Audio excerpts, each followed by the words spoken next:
Shalom Ouvracha, mes chers amis, une histoire extraordinaire du Baal Shem Tov. Il était une fois, ils étaient en cours, et le Rav Yosef Kitziz, qui était un des élèves qui connaissait le Baal Shem Tov de façon parfaite, il connaissait aussi les visages du Baal Shem Tov. Une fois, il était en plein milieu du shiur, et le Baal Shem Tov, il commence à s'étouffer. Il devient rouge, tous les élèves, ils commencent à dire, il faut appeler le médecin, il faut faire quelque chose.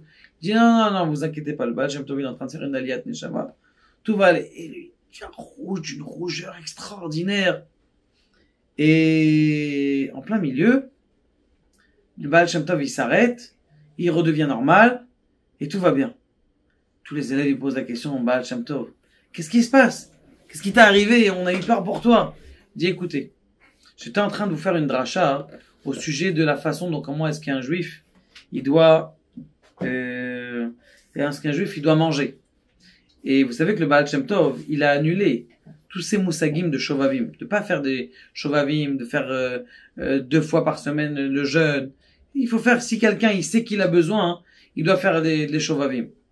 Et lorsqu'il faisait cette dracha-là, il disait que quelqu'un, juste en mangeant bien, eh bien, il peut avoir une élévation spirituelle d'un tel niveau que il peut aller au-dessus de ce que s'il avait fait un jeûne. Il dit, lorsque je vous ai dit ça, il y a eu Moshe Rabbeinu qui est venu. Il est venu et j'ai réussi à avoir c'est quoi les pensées de Moshe Rabbeinu quand il mangeait. Quand il mangeait Moshe Rabbeinu. Pendant 40 ans, après qu'il a reçu la Torah, il mangeait plus. Et Lama, quand il s'est sauvé d'Égypte et que il s'est fait attraper par Yitro, il a sauvé les filles d'Yitro. Lorsqu'il a sauvé les filles d'Yitro, eh bien, ils ont dit comment on appelle ça, à Yitro, ils ont dit, sache qu'aujourd'hui, il va y avoir quelqu'un qui va venir te voir, il va prendre ta place. C'était quoi la place? C'est que lorsque Yitro, il était conseiller de Pharaon, eh bien, ce qui s'est passé, c'est qu'il leur a dit, est-ce qu'on va tuer? Est-ce que tu vas tuer ou est-ce que tu vas tuer les enfants ou pas? Iyov, qu'est-ce qu'il a fait? Iyov, il a dit, bien sûr. Et non, il a rien dit. Iyov, il a rien dit, c'est pour ça qu'il a été puni. Et, comment il s'appelle? Yitro, il a dit, il faut pas les tuer.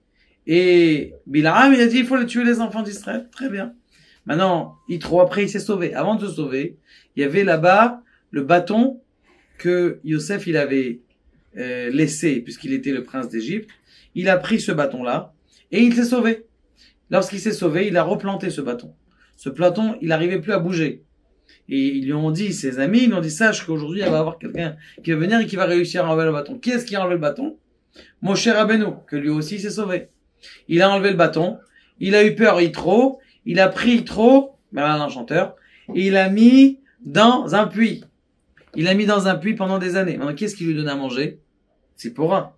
En tant que Tzipora, à chaque fois, elle lui donnait à manger, en même temps, Moshe Rabbeinu, il lui apprenait les halachot. Et à chaque fois qu'elle est, c'est pour ça qu'il s'est marié avec elle. Il savait que c'était son zivoug. Et maintenant, quand Moshe Rabbeinu, il mangeait dans le trou, il avait des kavanotes de Achila, il pensait des Shemot HaKodesh. Ces Shemot HaKodesh là, c'est ceux-là que j'ai réussi à percevoir maintenant. Et comme j'ai réussi à percevoir, parce qu'on les a pas, ces Shemot HaKodesh, et on a que de Manoach, et de Shimshon, de Avraham Avinu, et de Manoach, le père de Shimshon. C'est ces 2 kavanotes qu'on a aujourd'hui dans la Achila. De Moshe Rabbeinu, on les a pas. Baal Shem Tov, il a réussi à les percevoir. Quand j'ai réussi à les percevoir, eh bien, Moshe Rabbeinu, il est venu Birvodo Be'atzmo. C'est pour ça que j'étais dans un état, ailleurs. Complètement. Tellement une grande lumière. Je suis arrivé. Et c'est pour ça que je suis revenu ici. Et maintenant, voici, je vais vous dévoiler quelles sont les kavanotes, les pensées qu'un homme, il doit avoir dans la Achila. Et que nous, Behemet, c'est ce qu'on doit faire. On doit penser quand on doit manger. La première pensée simple qu'on doit penser, c'est que je mange pour faire la Avodat Hashem. Je mange bien pour avoir du Nachat Ruach après pour pouvoir m'élever dans les mondes supérieurs. Et plus quelqu'un il a des bonnes kavanotes, on va essayer de les dévoiler, Be'ezrat Hashem. Quand il a des bonnes kavanotes quand il mange, eh bien justement la matière, elle s'élève.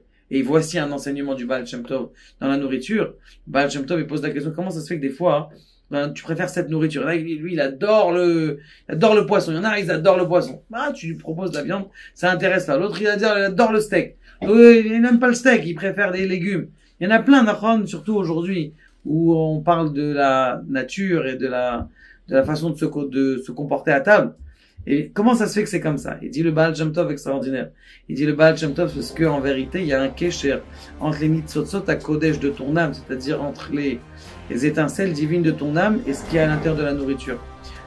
Des fois, toi, dans cette nourriture, tu as quelque chose que tu dois attraper spécialement dans cette nourriture. C'est pour ça que tu aimes spécialement cette nourriture-là et qu'elle vient à toi. Kadosh Baruch Hu nous aide à dévoiler et à élever la matière. Baruch Adonai, la